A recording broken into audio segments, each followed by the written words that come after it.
Hello everyone, my name is Sint, and today I have to show for you two different builds that I'm working.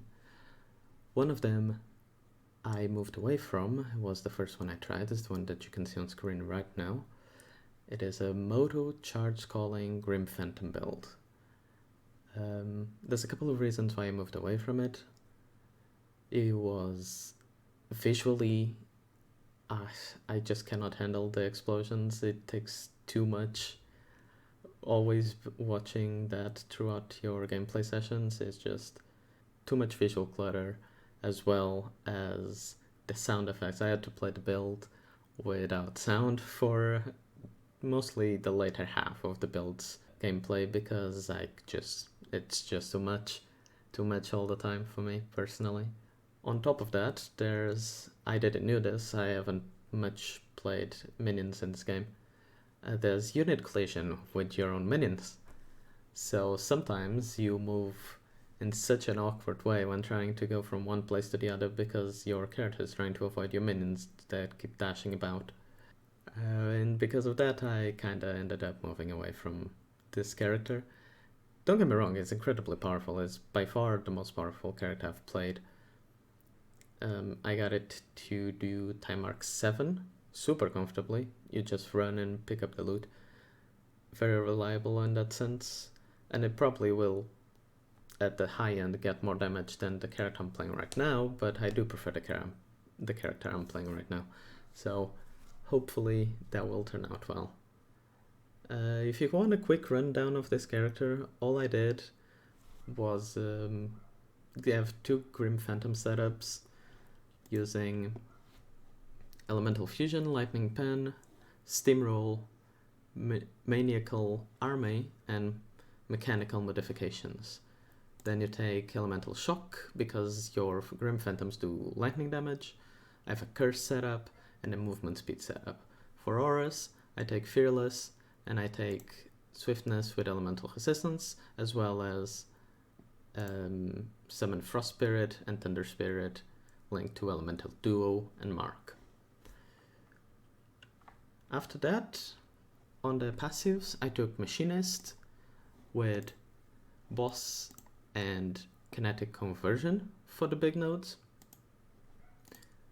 I take God of Machines with Orders and Mighty Guard for the big nodes, and Alchemist with Source and Active Superflux.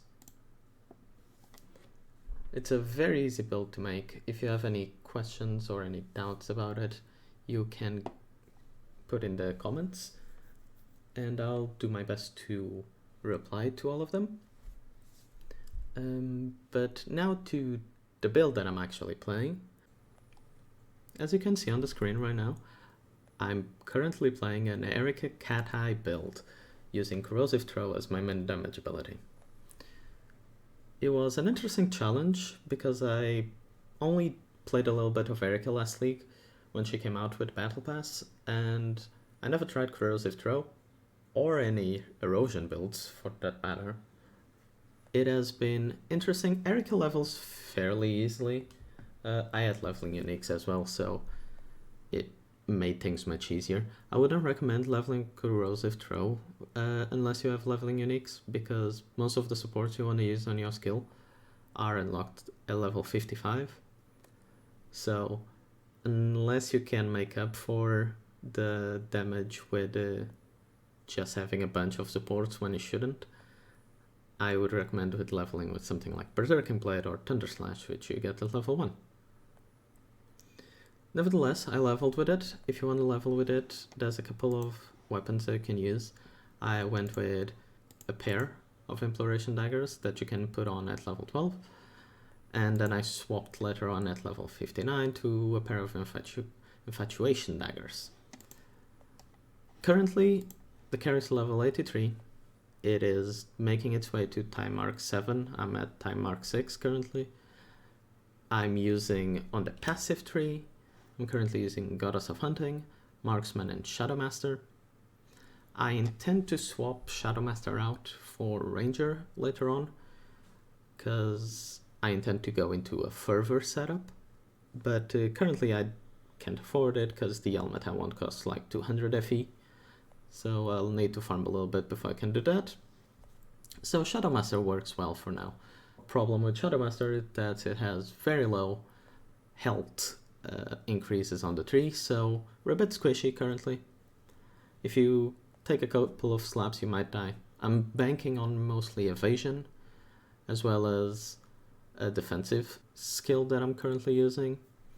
But hopefully I'll be able to swap into something a bit tankier. Or if you don't mind dying every now and then that also works, I suppose. Other than that, I'm using on my skills Corrosive Throw, Compound Potion, Corruption, Obscure, and Spiral Strike. Spiral Strike, very important. You need a movement skill while playing Erica because of the way your character works. You need to be constantly moving to keep those stacks of Stalker up. That's where the big damage comes from. And that's you gotta do it, man. You cannot play this without a movement skill, in my opinion. For auras, I have a custom crit Shadow Swamp, just to add a little bit extra damage for the big bosses. I have a Euphoria on hit with Fixate and Burst of Anger. And for auras, I have Erosion Enchantment and Corrosion Imbue. On the gear, nothing crazy. I have a couple of weapons that have adds 2 to 4 erosion damage to attacks per 12 dex. I'm trying to go into a bit of a deck stacking angle, see how that goes. But yeah, so far so good. It's a fun character to play. I'll try and take this all the way to Time Arcade. I think I can do it, especially once I swap to the Fervor setup. It will be much stronger. It'll be super quick, very good for farming, and good fun, hopefully. And yeah, that's all I have for you guys today. Hopefully I'll bring a guide to this Erica build soon. Until then, take care, have a good one.